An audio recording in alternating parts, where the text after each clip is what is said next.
Hello, Simone. This episode is going to be great because it's another Andrew Tate episode, so I need my sword again. Because as Andrew Tate has taught me, women won't respect him unless he is physically threatening them with a sword. You got your sword, your wife starts talking, you're like, shut up. She's got a sword. If every man on earth walked around with a sword, most of the issues of the world would basically go away. We can fix this. It can all be fixed. You just need to carry a sword around your house. And I need to do that too. That's how I keep my wife in line. The sword. Andrew Tate has outlaid a plan for solving demographic collapse. Are you serious? Did this actually happen? I am serious. And it is as unhinged in a based way. Like, it's thinking outside the box, but it is very on brand. And I think it might be one of the most crazy things he said recently, which is awesome. That's saying a lot. Okay. Would you like to know more? Dear white men, you're fucked. You're being replaced because none of you have children. Even those of you bitching about the replacement online like little girls don't find the gumption to fuck. I see white men bragging about having 5 kids as if it's an achievement. LOL. 5 LOLOL per year, right? Oh, all you white boys lost control of your women, and now they won't accept multiple wives anymore. Now they tell you they don't want any more kids. One's enough. They don't want to do their God-given job anymore. No, they want Instagram likes instead. So your genetic potential is stumped by the whims of some singular female, a female who takes 9 whole months to grow a single baby. Pathetic. Other races have multiple ovens for bread. We're not cucked. Some bitch is screaming at you about loyalty, and you're sitting there saying, yes, baby, jerking off to porn when she's asleep or maybe cheating with a side bitch. Condom on. Hold on. I love this because this is a take that we've had, that non-reproductive sex is just masturbation. It is a kink. And I love that he has correlated jerking off to porn as being just as disgusting as sleeping, cheating on your wife with a condom on. Okay, take care so far. Okay. Oh no, I couldn't get another woman pregnant. My wife would kill me! Exclamation mark, concerned emoji. Total fucking losers. Soon your race will be nothing more than a few pages in a history book. A lesson on what happens when you fuck with the female psyche so hard they're obsessed with money and social media, as opposed to being one of many baby factories for a king. 30 children minimum for the Dons. White people, go talk to your quote-unquote best friend wife about what you do this weekend. Maybe you can take a nice walk around IKEA. Enjoy extinction. Okay. Wow. That's great. So the solution. So first, I want to point something out, because I always tell people Andrew Tate's idea about male and female roles is not the Western ideal, and it is certainly not the Americana ideal. It is a Muslim ideal. And they're like, no, Andrew Tate isn't about promoting like the Muslim cultural idea of how you should structure relationships. I'm sorry. How can you read that and think literally anything else? He does not, and the Muslim ideal can work. Like, to be honest, like, he's not promoting something that doesn't work or that doesn't lead to higher fertility within some cultural groups, where you have the top men in a society having multiple wives and then using that to produce a huge number of kids, right? And it is a lifestyle that I love that he is undertaking. It is not championing. No, he's like he's bringing polygamy into the modern internet world. This is some pioneering work here. What can we say? And it, like, I actually like with Andrew Tate. So we have a video that's come out on Hamza, who's like another like men's influencer. You know what I mean? Like leading with this male aesthetic. I don't really respect Hamza. I think he had a perfect life with this woman and he left her so he could go partying in cities with Instagram babes. And he even says that. Pathetic, honestly, pathetic. And I'm glad he's getting back with this woman and I hope he can get himself sorted out. Basically, I'm starting the fatherhood chapter of my life. We're not pregnant just yet, but we've moved to the Scottish Highlands. The reason why me and my ex split up is I told her to sit down and to write down like her goals. And I wrote, you know what, I want to move to like a big city. You will not find this kind of woman who will fit with this lifestyle in a big major city. Why? The women who are in the big cities are their glorified Instagram prostitution. I actually want to have a few like sleepless nights. I want to have a few like sleep deprived nights where I stay up late. Bro, for the last few years, I've went to sleep at 7, 8 p.m.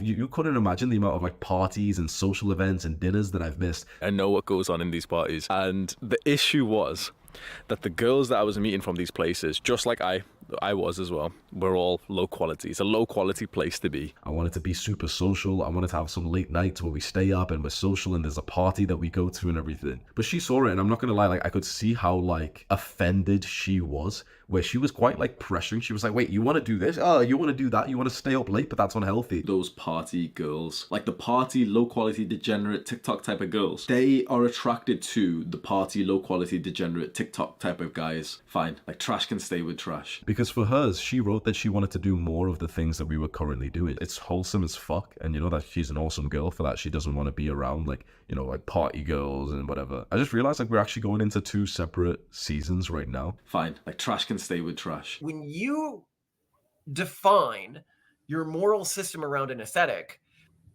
it needs to be witnessed to have value. And when he got to the countryside, there was no one to witness him. Affirmation from the social community.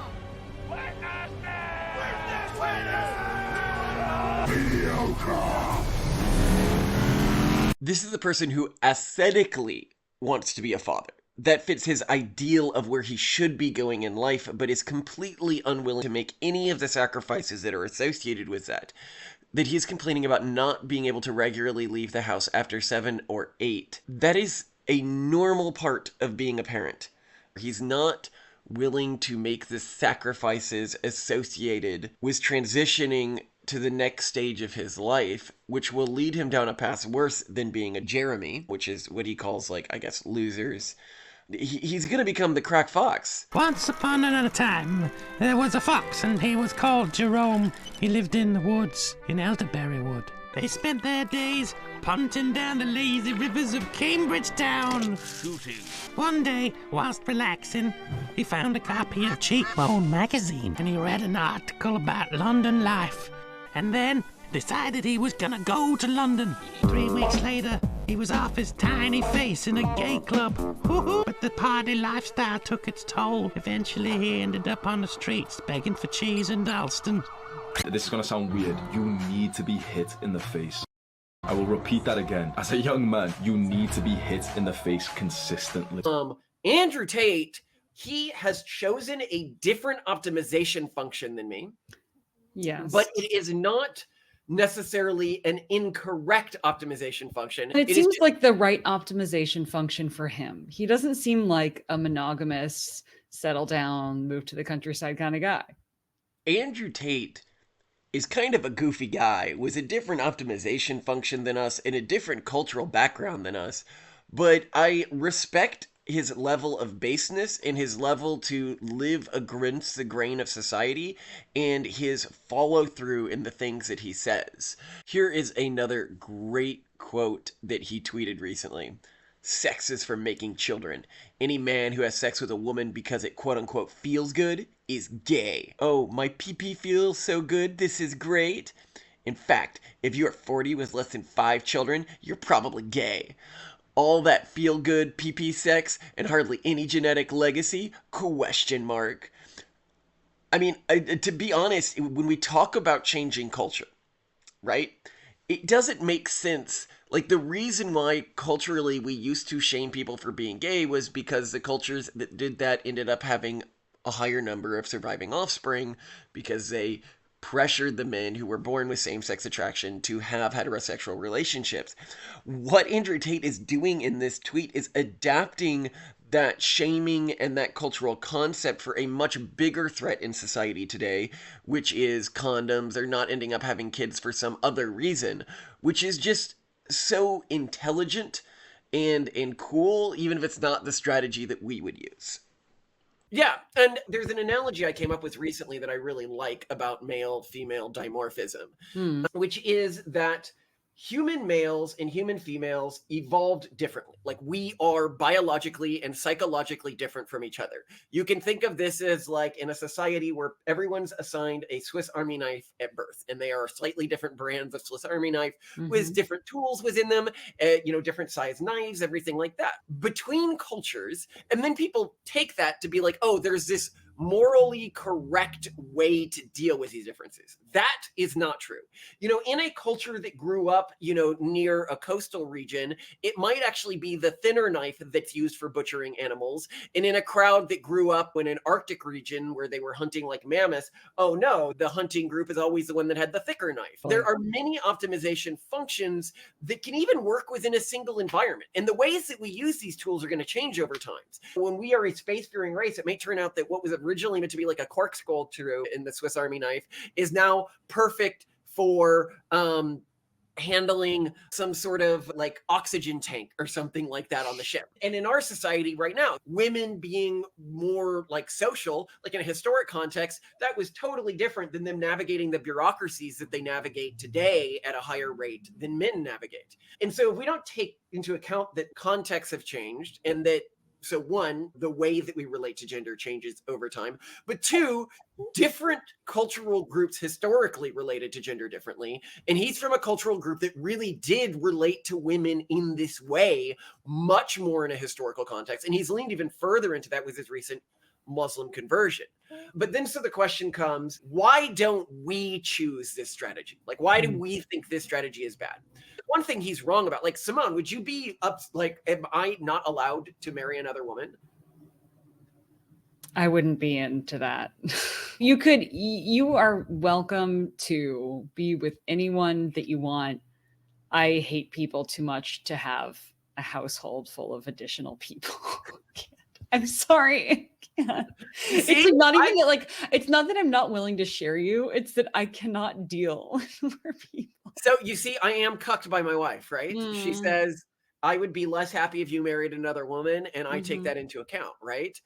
But, and here's the key thing. So why am I dealing with that limitation on my fertility? Like, why would I do that? Why would a culture do that? An argument that I would make, and I imagine you're going to make this as well, is that if we want to, one, be among the cultures that is technologically dominant and intellectually dominant, and that is to say building the future, like literally the group that builds the infrastructure that takes us to the stars and ultimately runs it and decides who gets to go where, you need to have maximum firing power on all ends. So both genders need to be high caliber, and you're not going to create a culture with high caliber women when the women are simultaneously subjugated in a way where they're seen as less, and they're part of this stable and they're part of this harem or whatever it might be.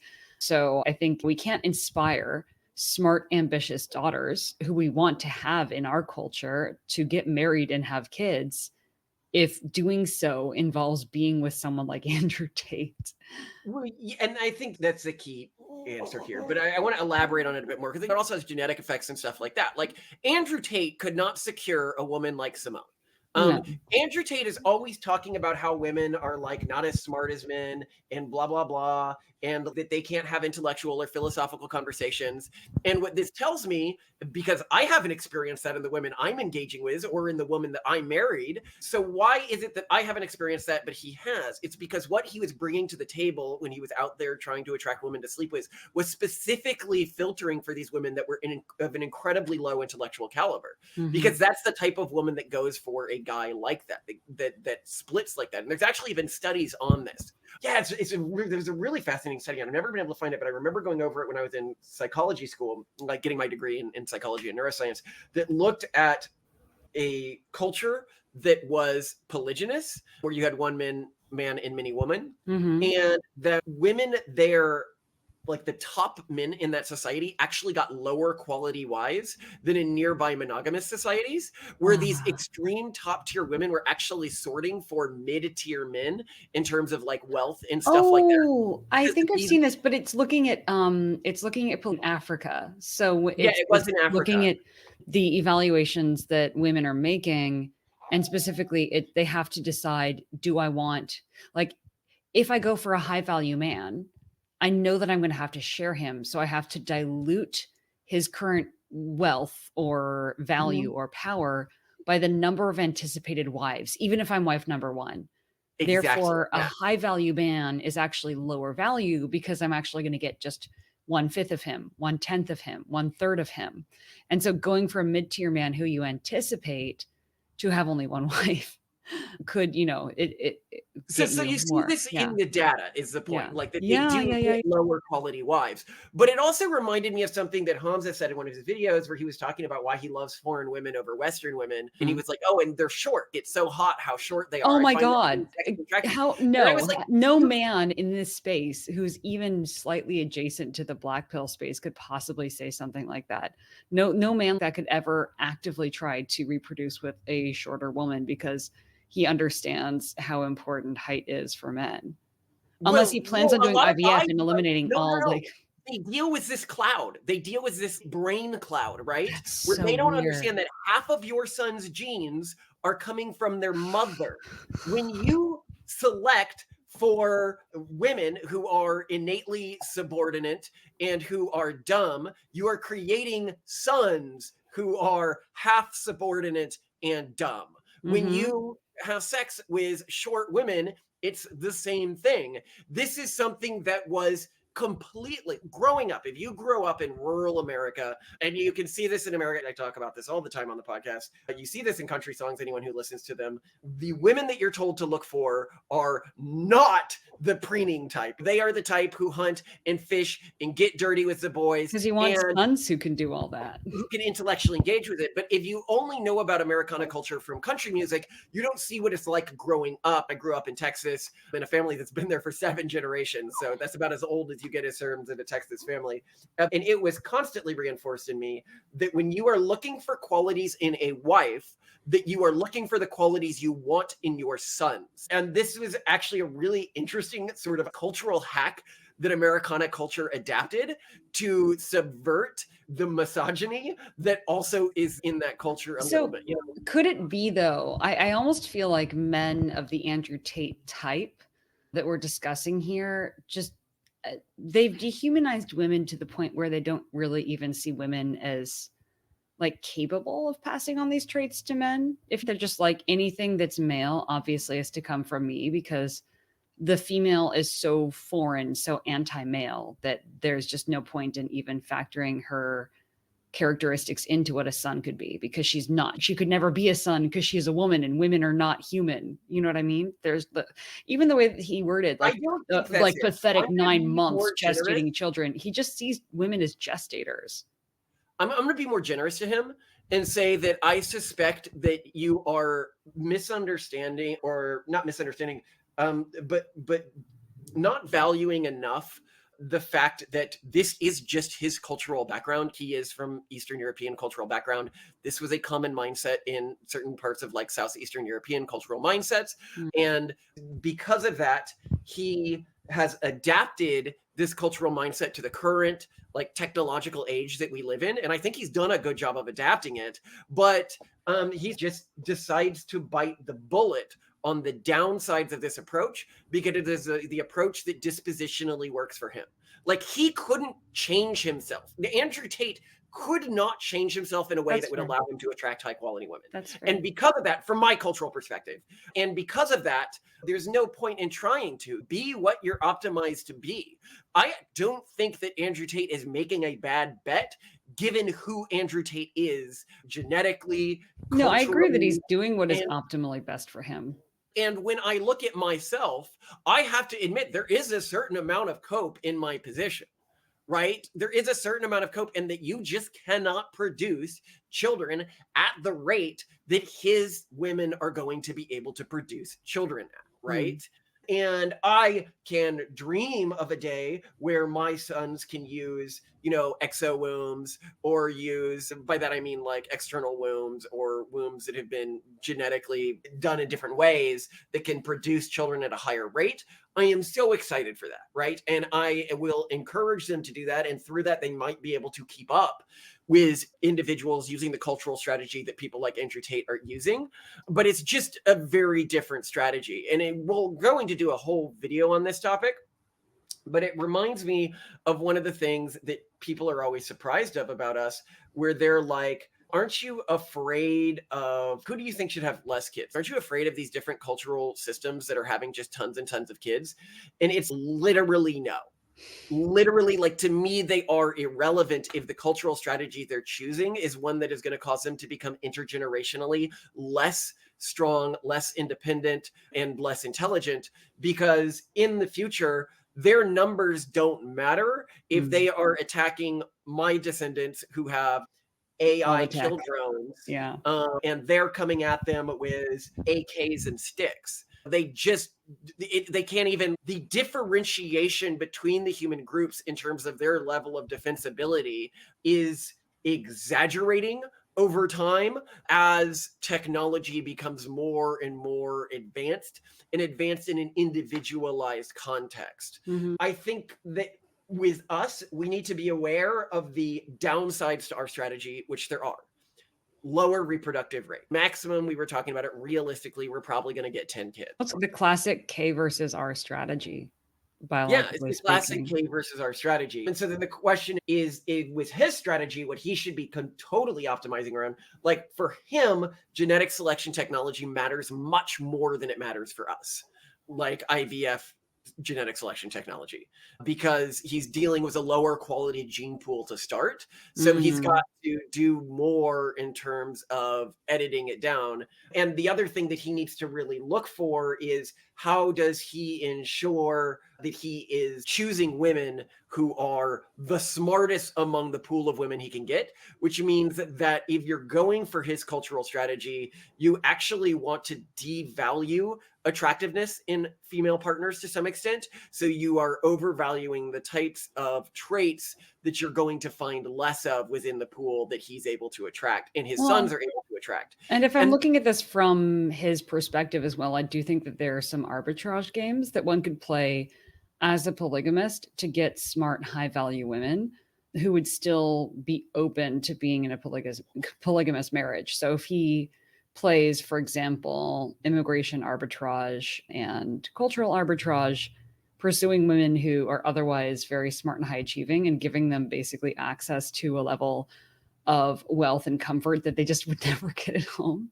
Maybe he can really get ambitious, smart people to join his harem, as it were, and produce lots of tater tots because he knows better. And he's certainly not against putting women to work. I think if he were a little bit smarter about how he managed his women, as it were, and it had them doing, maybe he does, had them doing more interesting work than just being like a cam girl, he could create really interesting career opportunities for women and more operate like a weird harem corporate family where he has like his female employees who have rewarding jobs that are ambitious and interesting and intellectually engaging, who are also having his kids who are all enjoying living in this like really nice corporate campus harem palace. I could see that work. He does that. You've got to keep in mind he has a hierarchy among the women who work for him. Yeah. And the top women who work for him are not cam girling; they are managing women who are cam girling. Okay, then so like he's are competent women to some extent, but it's keep in mind it's not just the women that he's able to secure. Another thing you have to keep in mind is for his strategy to work, it needs to work intergenerationally. That means his sons need to be able to generate, because to do this like huge wife pool strategy, you need to be able to generate tons of wealth to implement this. And I don't think his sons are going to I don't think he's going to be passing down this talent with the fidelity that I think that he assumes he's passing it down. Yeah, we see with many polygamous families, like when you look at fundamentalist Mormon polygamous families, for example, it's super common for the men who don't get chosen to have lots of wives to just get kicked out. The majority of the boys, or at least a significant proportion of the boys, just get punted. We saw this also with someone we met who grew up in a cult in Latin America, who was one of 10 kids, and all of his brothers got kicked out of the cult. He was doing great, by the way. He seemed very smart, very capable, but yeah, like that there is that problem of what to do in a polygamous, highly competitive culture and family when you have a lot of sons and you want to set them up for success. What do you do? Yeah, and you've also got to think about his daughters, right? Are they going to, when they look at what their mothers endured within this lifestyle, and then they realize that they're going to, if they're going to culturally continue his value system, endure that, but for a much poorer man, because there's not many men at Andrew Tate's income level, right? Exactly. Are they going to want that? And if they don't want that, then you get the Korea problem, where they just opt out of breeding in revolution against him. And I'd say another thing, like a lot of people think that what I'm talking about here is just the IQ of my wife, and that's not it. Like, it is, one, I do not want a wife who is a naturally submissive person. I want a wife who submits to me, but I would find it very disgusting to know that my wife, like just culturally speaking, was submissive more generally. Yeah, like aside from me being completely besotted by you, obsessed with you, creepily stockish about you, I am fiercely independent to the point where I don't even like receiving gifts or anything from other people, because I don't like a feeling of obligation toward anyone. And I hate the idea of being subservient or associated with anyone. And I think that serves us and our culture, our particular culture, really well, because we want to breed this level of independence and initiative. So I see what you're saying, and I would want that in our kids as well. And I'm glad to see it in them already. The level of ambition you have, the level of, these are also genetically linked traits. If you have a woman who approaches life, and that has a genetic component to it that is not linked to her sex chromosome, which it probably isn't entirely, right? You are getting that in your sons. And I actually suspect that this is why polygynous cultures, typically the men in these cultures, have such submissive roles to their cosmology.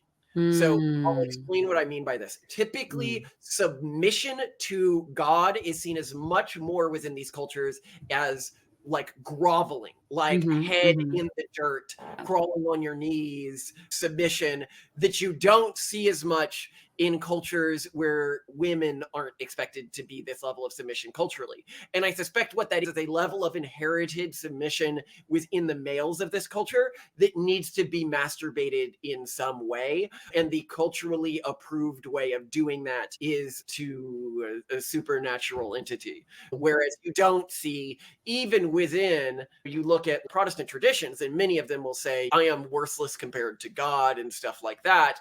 But the way that correlates to culture isn't like groveling on the floor like a submissive wife, but seeing that as a motivation to work to improve yourself, and as a sign of why you should be grateful for God's interest in you at all, which is, I think, really interesting, and a sign of how you actually, this mindset ends up breeding submissiveness into men as well.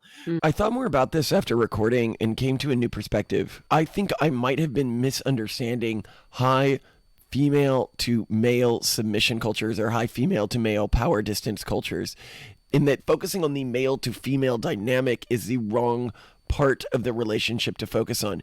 It's throughout the entire family system that you have this increased power distance. You have the increased power distance between man and God, was like additional groveling on the ground and stuff like that, but also between a woman and her children, where children in these cultures are often expected to be much more obedient to their parents, where in cultures like Simone and mine growing up, there was no expectation. Like, children were about equals to the parents.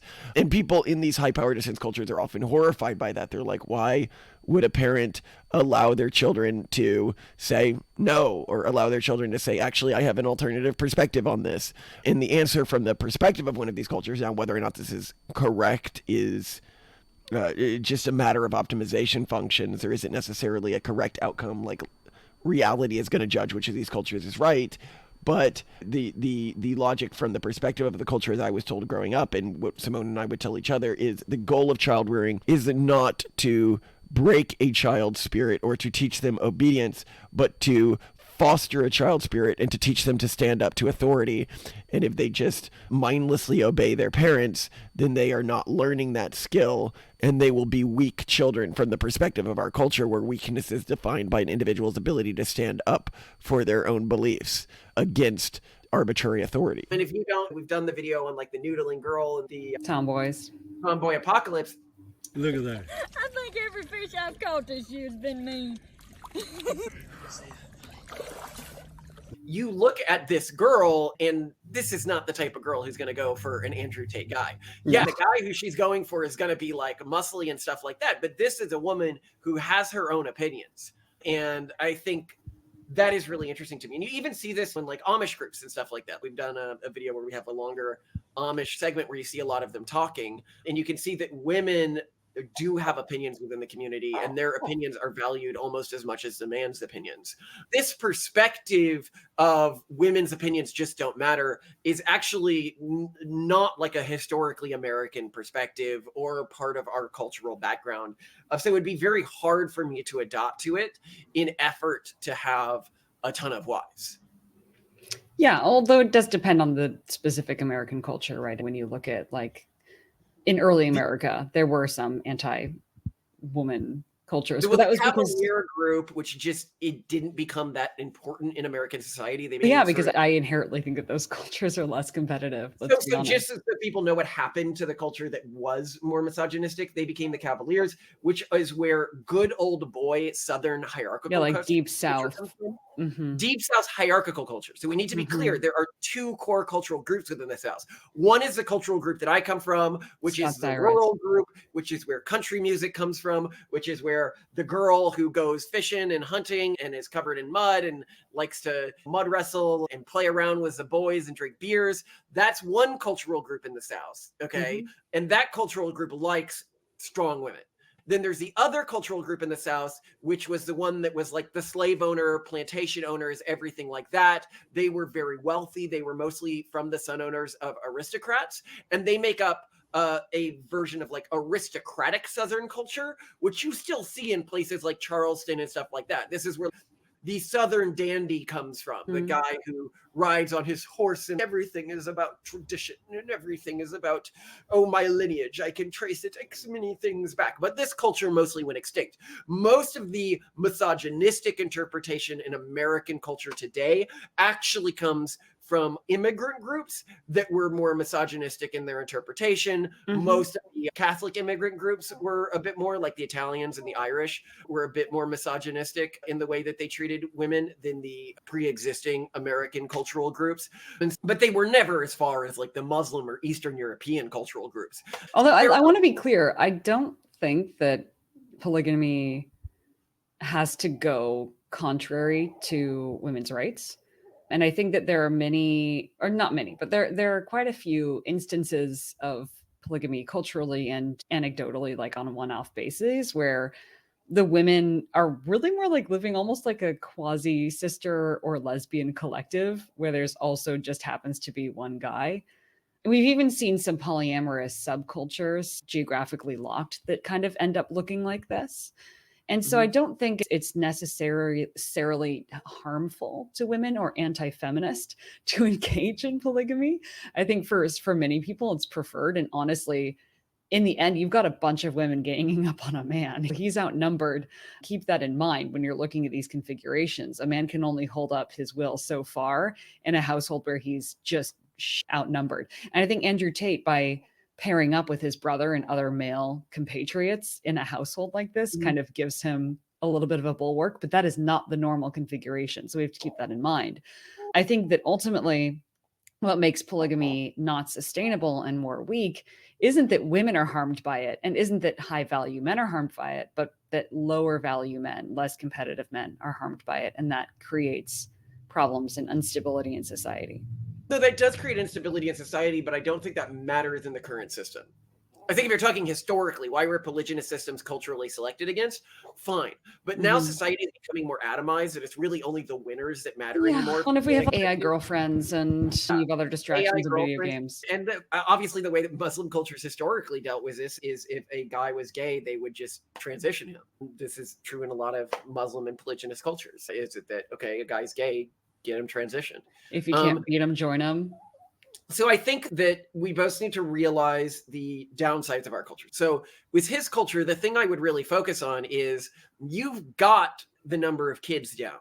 Now, what you need to focus on is two things: the quality of those kids and their technophilia. Like, how technically savvy are they, and how technically productive are they, and how willing are they to engage in high-tech systems. One of the big dangers of his cultural system is that it genuinely believes that physical strength and physical, like, hand-to-hand combat styles has any utility in terms of modern conflicts outside of just making him feel cool about himself and maybe motivating people to exercise. And we'll talk about this much more in the follow-up video to this, but this is why a group that traditionally doesn't value something like hand-to-hand combat, like the Israelis in the Yom Kippur War, were able to beat cultures that did, where those other cultures were fighting them with 100-to-1 manpower, 10-to-1 armors and artillery. It's not that it's bad to focus on fighting, it's just understand that it's just a game. It's a status toy, like a Maserati. Don't accidentally bring your Maserati into a war because it costs the same as a tank. Just because you spent the same amount of time, effort, and industry putting it together as the other culture did a tank, it doesn't mean it's realistically going to stand up to a tank.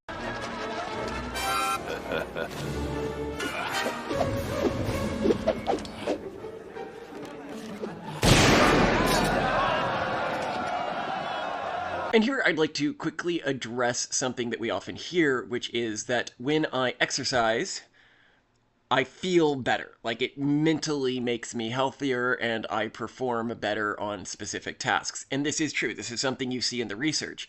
And so we are not saying don't exercise at all. I mean, Simone exercises about 5 to 6 hours every day, but she does it while on an elliptical and also typing. I think that it's very important to recognize the amount of physical exercise that is optimal to improve mental health, while not going further than that in an amount that becomes really just hedonistic status signaling.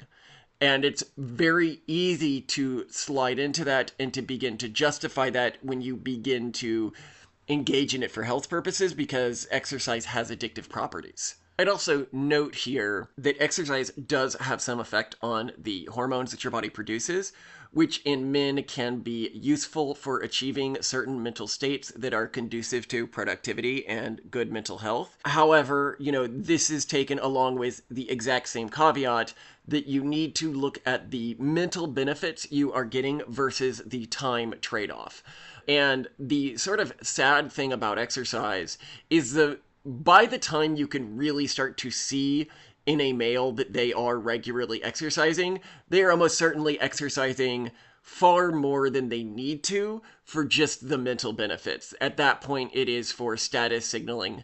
And so there are general rules around personal austerity would apply, which is to say you can do it if you want to. I drink and I know it's not useful to me, but I also still recognize it as a sin, and I wouldn't recognize overly exercising or overly indulging in pointless arts like martial arts or something like that beyond the utility they might have in terms of mental health for some individuals. And I should note here, when I say pointless, I don't mean that they have no utility at all in the modern world. I just mean that there is always something more productive you could spend your time on that would have more utility than them within the modern world. And finally here, what I note is these things, like, I suspect human males have sort of different genetic patterns, and I think that some males may require exercise and fighting, like regular physical combat for health, much more than other men do. In the same way that I don't feel fully mentally healthy if I don't do manual labor a few times a week, like exhaustive manual labor, which would have been more in line with my cultural history as a way a man proves himself to his family instead of fighting.